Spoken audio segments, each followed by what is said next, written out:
Josué, le chapitre 2, la Bible nous parle d'une femme qui s'appelait Rahab. La Bible a bien précisé que Rahab était une femme prostituée qui habitait à Jéricho. La Bible dit que sa maison était bâtie sur la muraille. À Jéricho, là-bas, il y avait des gens qui avaient leur maison en bas, tranquillement. Mais pourtant, Rahab, pour elle, là, c'est en haut.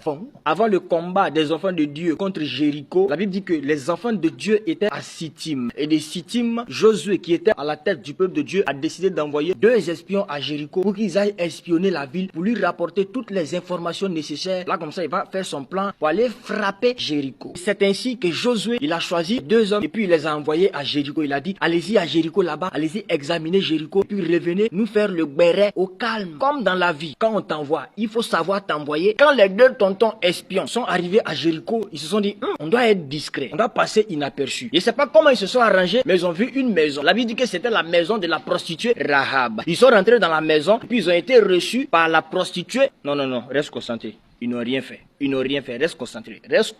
Quand ils sont arrivés dans la maison de Rahab, la Bible dit qu'ils s'y couchèrent. C'est-à-dire que quand ils sont rentrés, ils ont dormi en même temps. Reste concentré. Cette même nuit, il y a des gens qui sont allés voir le roi de Jéricho et puis lui ont dit que il y a danger. Le peuple d'Israël a envoyé 2 espions ici. Nous-mêmes, quand on a vu les gars là marcher, leur manière de marcher là, ils nous ressemblent pas. Leur manière de s'habiller, ils nous ressemblent pas. Il y a des choses que nous on fait, eux ils font pas ça.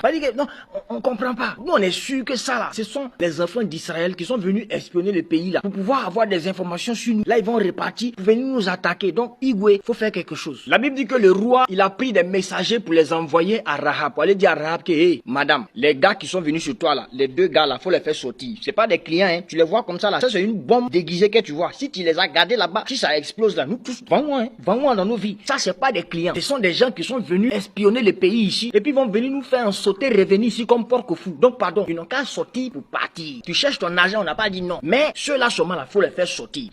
Ils n'ont qu'à quitter ici. Et pas bruit. La Bible dit que Rahab, elle a pris les 2 tontons espions là, pour les cacher et puis elle est sortie pour dire au messager du roi que bon, en tout cas, il y a vu 2 personnes entrer ici. Mais il y avait 2-3 personnes qui devaient gérer avant de les recevoir. Je ne sais pas comment ça s'est passé, mais après, je les ai plus vus. En tout cas, je les ai vus venir, mais je ne sais pas où ils sont partis. Vous savez que je suis ici là, moi c'est mon âne qui m'intéresse. Je suis pas là pour surveiller qui entre, qui sort. Moi, tout ce que je suivais, c'est l'âne qui rentre dans ma main. Voilà. Attends, je ne sais pas. Bon. Prenez la route qui va vers là-bas, là. Voilà, poursuivez-les, allez-y vers là-bas. Prenez la route là, allez-y devant là-bas, vous allez les voir. Tanti Rahab était très intelligente. La Bible dit qu'elle les a fait monter sur le toit de sa maison et puis elle a pris des tiges pour les couvrir. Donc, c'est dit que quand tu es au loin et puis tu regardes, tu penses non, c'est toiture de maison, tu es en train de regarder. Alors que c'est pas toiture de maison, mais c'est toiture espiontale. Après ça, les messagers du roi qui sont venus dire à Rahab que le roi dit qu'il faut chasser les espions. Là. Rahab les a blagués que, les espions que vous cherchez là, ils sont allés au loin là-bas, là. Allez-y les poursuivre. Donc, eux, ils sont sortis pour aller poursuivre. Quand ils sont sortis, ils ont fermé la porte derrière eux. Rahab maintenant est montée vers les espions là-bas, là où elle les avait cachés. Reste concentré. Elle n'est pas allée faire quelque chose là-bas. Reste concentré. Quand Rahab les a rejoints, elle leur a dit ceci. Les gars, moi je sais que vous n'êtes pas clients. Vous n'êtes pas venus ici pour venir faire featuring avec moi. Je suis prostituée. Mais vous êtes arrivés dans ma maison ici là. Moi-même, je sais déjà pourquoi. Le Dieu des cieux, l'Éternel des armées vous a livré Jéricho. C'est-à-dire que nous, on est comme un plat emporté dans vos mains. Mais moi, tout ce qu'il vous demande, à cause de Dieu là, pardonnez, sciencez pour moi et sciencez pour ma famille.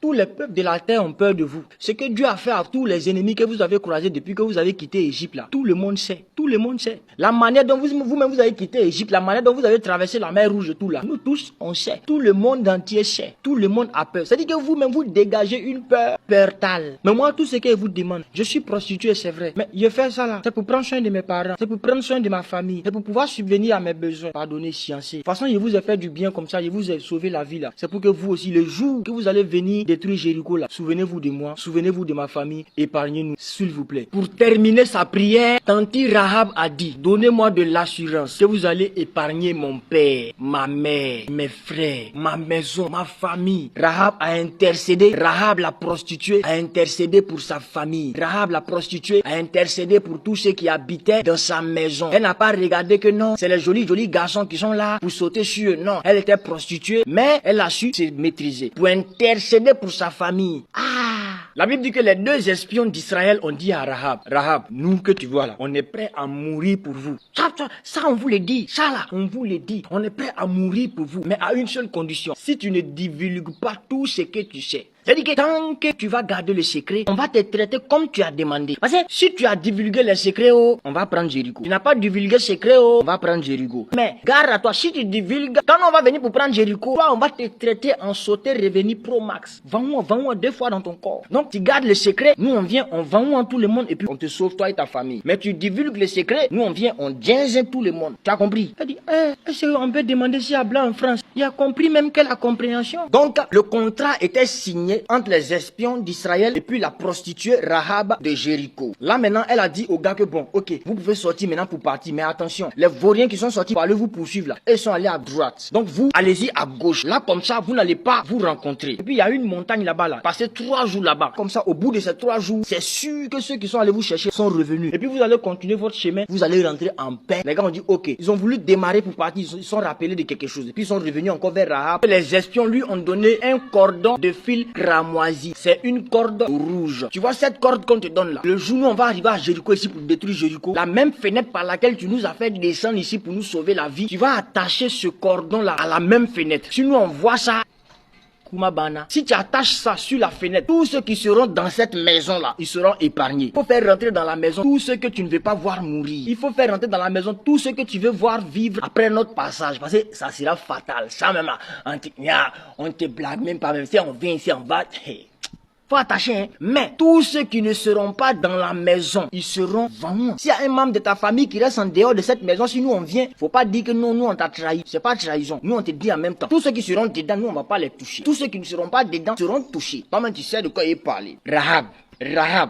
Rahab, il t'a appelé combien de fois? Elle dit 3 fois. D'accord. Garde à toi si tu divulgues les secrets. Elle dit, Coro Espiontino. Il a compris. Rentrez bien, rentrez bien. Je salue ceux de là-bas. Merci beaucoup.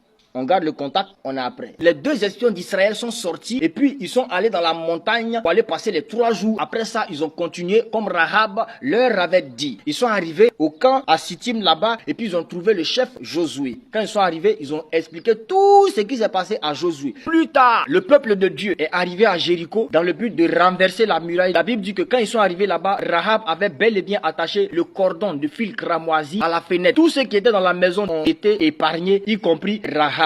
Mais Jéricho a lu leur sur calendrier. C'est comme ça que Rahab, la prostituée païenne, a sauvé sa famille. Parce qu'elle avait caché les espions que Josué avait envoyés pour espionner la ville de Jéricho. Je comprends pourquoi la Bible dit que Dieu regarde au cœur et non à l'apparence. En Égypte, quand Dieu venait frapper tous les premiers-nés, Dieu avait dit à Moïse de dire au peuple que chacun mette du sang d'agneau sur les linteaux de leur porte. Comme ça, quand l'ange qui était chargé de venir frapper les premiers-nés allait arriver, quand il allait voir le sang, il allait passer sans frapper. Le sang des agneaux là, ça représentait le sang de Jésus. Ici encore, les 2 espions ont donné à la prostituée Rahab un cordon de fil cramoisi. C'est un cordon rouge comme ça. Ça aussi, ça représentait le sang de Jésus. J'aimerais dire à quelqu'un, aujourd'hui, c'est pas affaire de cordon, c'est pas affaire de sang d'agneau, c'est une affaire du sang de Jésus. C'est-à-dire que le sang véritable est là. Si le sang d'un agneau peut sauver une vie, si le fil cramoisi peut sauver une vie, qu'est-ce que le sang de Jésus peut faire pour quelqu'un? Ça peut te sauver la vie sur terre et te donner encore la vie éternelle au ciel. Quant à toi, Rahab, j'aimerais te dire quelque chose. C'est parce que tu habites à Jéricho que tu es obligé de te prostituer. Sinon, en vrai, tu n'es pas une prostituée. Tu te prostitues parce que tu es à Jéricho. Mais le jour où tu viendras vivre au milieu des enfants de Dieu, le jour où tu viendras à Jésus, tu n'auras plus jamais à te prostituer. Dieu ne t'a même pas sauvé parce que tu as caché les espions. Dieu t'a sauvé parce qu'il a vu que tu étais prostituée de l'extérieur. Mais à l'intérieur, tu n'étais pas une prostituée. À l'intérieur, tu étais une intercesseuse. Rahab, le jour où tu vas rencontrer Jésus, la Bible dira que à cause de toi, ton père, ta mère, tes frères, tes soeurs, tes cousins, tes cousines, ton mari, tous ceux que tu aimes ont été épargnés, ont été sauvés par toi. Paul et Silas ont dit aux geôliers, crois au Seigneur Jésus et tu seras sauvé, toi et ta famille. Sache que Jésus t'aime. Il revient bientôt.